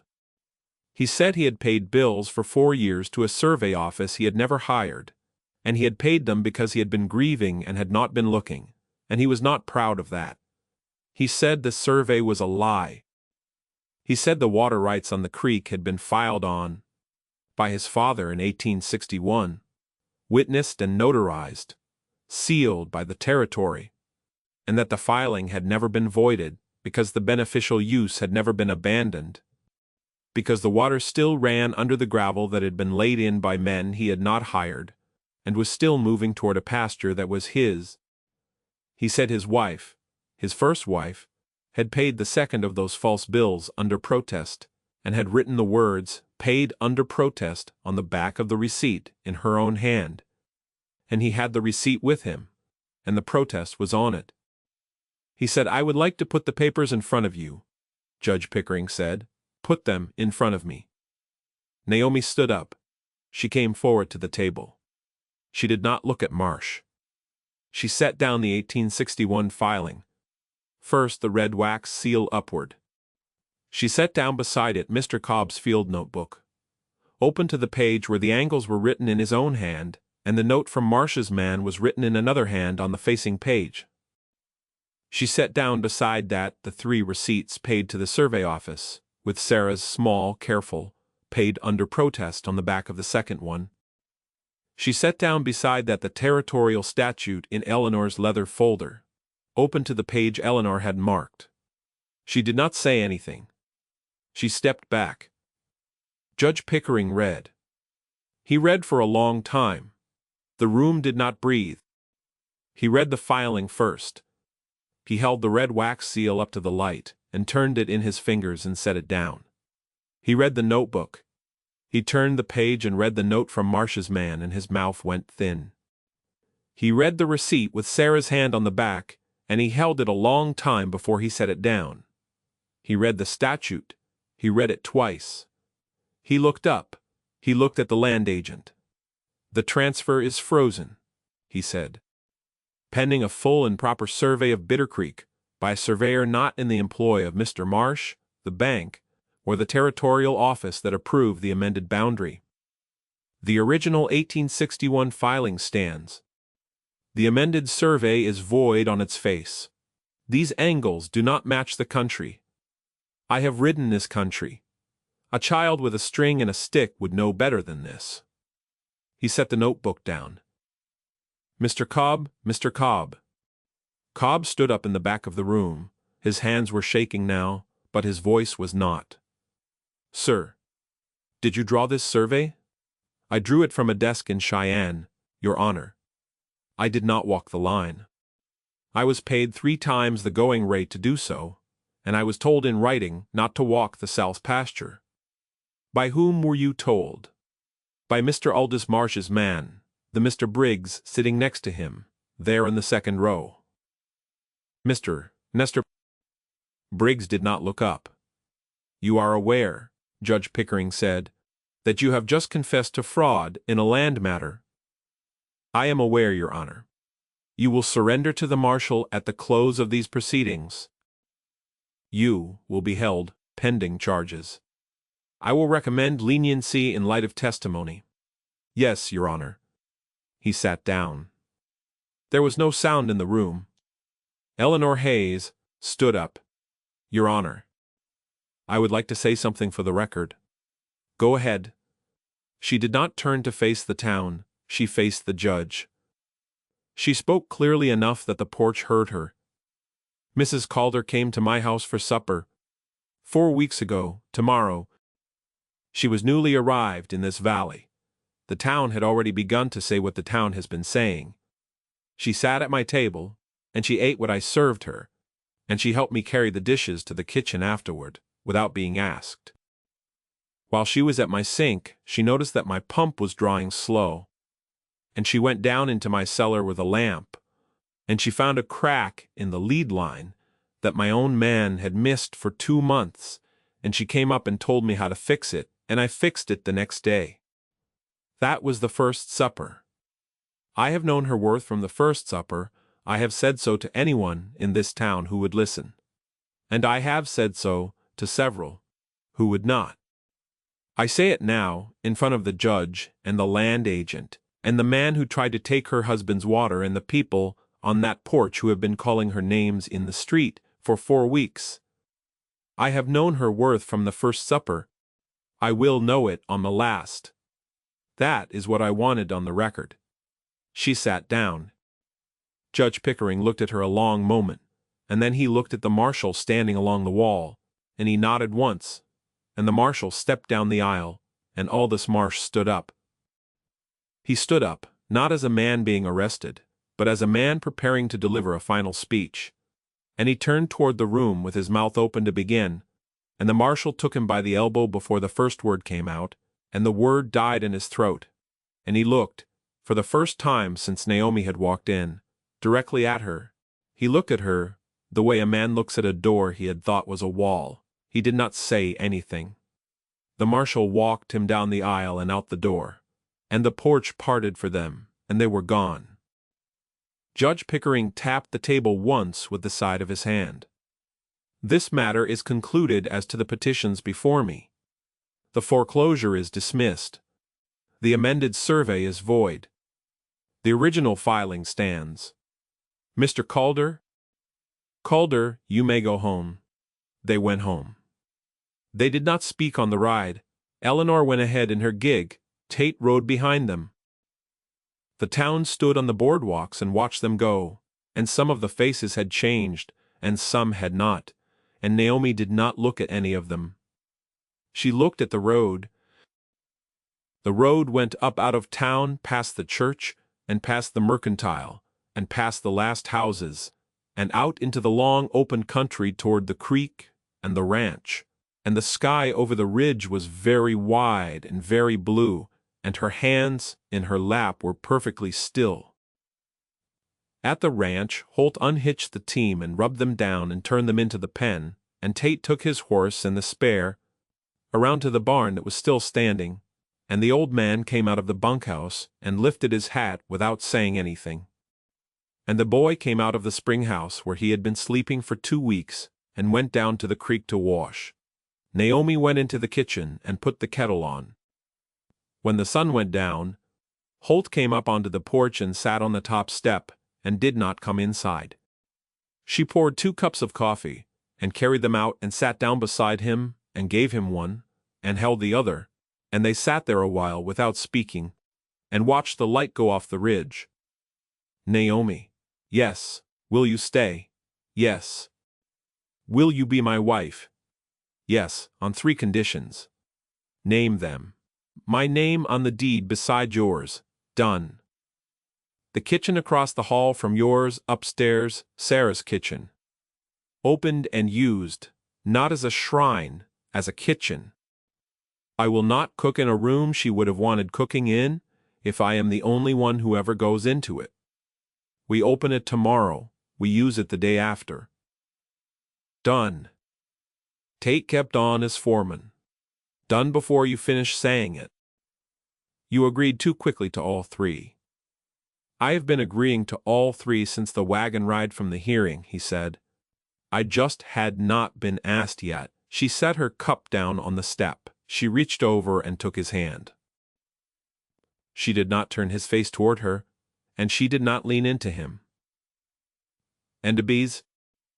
She took his hand and held it, and his hand closed around hers. And after a minute he lifted her hand and laid it against his cheek and held it there, and she felt the rough of his jaw under her palm and the warmth of him, and she did not cry, because she did not cry where anyone could see her, even Holt. But she breathed in once long and slow, and she breathed out, and that was the closest she had come. Holt. Yes, I want one more thing. Name it. It is not a condition, it is a thing I want. Name it. Tomorrow morning, I want you to ride into town with a sack of my bread and take it to Aldous Marsh in the jail. He went still. Naomi. He will not eat it. He will throw it on the floor of the cell. That is not the point. The point is that you carry it in. The point is the town sees you carry it in. The point is that the bread comes from my kitchen, and you carry it from my hand to his. And the town understands that we are not the kind of people he thought we were, and that he is not the kind of people we are, and that the difference between the two is what made the morning go the way it went today. He thought about it all right. You said all right. You do not say all right when a thing matters. "This matters," he said. I said all right, because I was agreeing with my whole chest, and the word came out small. She smiled into the dark. All right. They sat on the step until the stars were full out. Then they went inside. In the morning, she opened the door of the dead wife's kitchen. She did it before Holt was up. She climbed the stairs in her nightdress, with a candle, and she went to the door he had not opened in 4 years. And she put her hand on the latch, and she pressed it, and the latch lifted, and the door swung inward, and the air that came out was cold and smelled of dust and old herbs, and a faint sweetness she could not name. She stepped inside. There was a small iron stove and a table, with 2 chairs and a window facing east. And on the table a wooden bowl with a wooden spoon in it, and on the sill a row of small clay pots with the dried stalks of herbs in them, and on the wall a calendar from 1881 with a date circled in pencil that was the date Sarah had died. The room had been left exactly as Sarah had left it on the last morning. She had been well enough to come into it. There was flour in a tin on the shelf. There was a half-used candle in a holder on the table. There was an apron on a hook on the back of the door. There was a small framed daguerreotype on the wall of a young woman with a long, serious face, and her hands folded in front of her.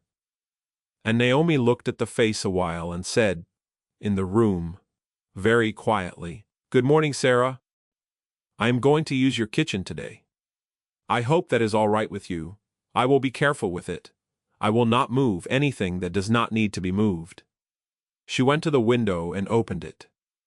The cold morning air came in. Hal, say. She went to the stove and laid a fire, and lit it from her candle, and she went down the stairs and came up with the sourdough crock and the salt, and a jar of water. And she made the day's bread in Sarah's kitchen at Sarah's table, with the east light coming in through the window. And when the bread was rising under the cloth, she sat in one of the 2 chairs, and looked across the table at the other one, and she did not say anything else, because there was nothing else that needed saying. Holt came up the stairs in his socks at 6. He stopped in the open doorway. He looked at her at the table. He looked at the bread under the cloth. He looked at the window open to the east. He did not say anything. He came into the room and he sat down, across from her at the table in the other chair, and he put both his hands flat on the wood, and he closed his eyes a moment, and he opened them. "It is a good kitchen," he said. "It is. She would have liked you. I think she would have.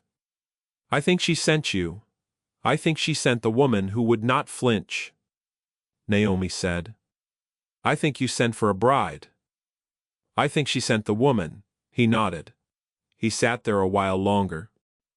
Then he stood up, and he kissed her once on the top of her head, which was the first time he had kissed her at all, and he went out and down the stairs to get the team ready, because he had a sack of bread to carry into town.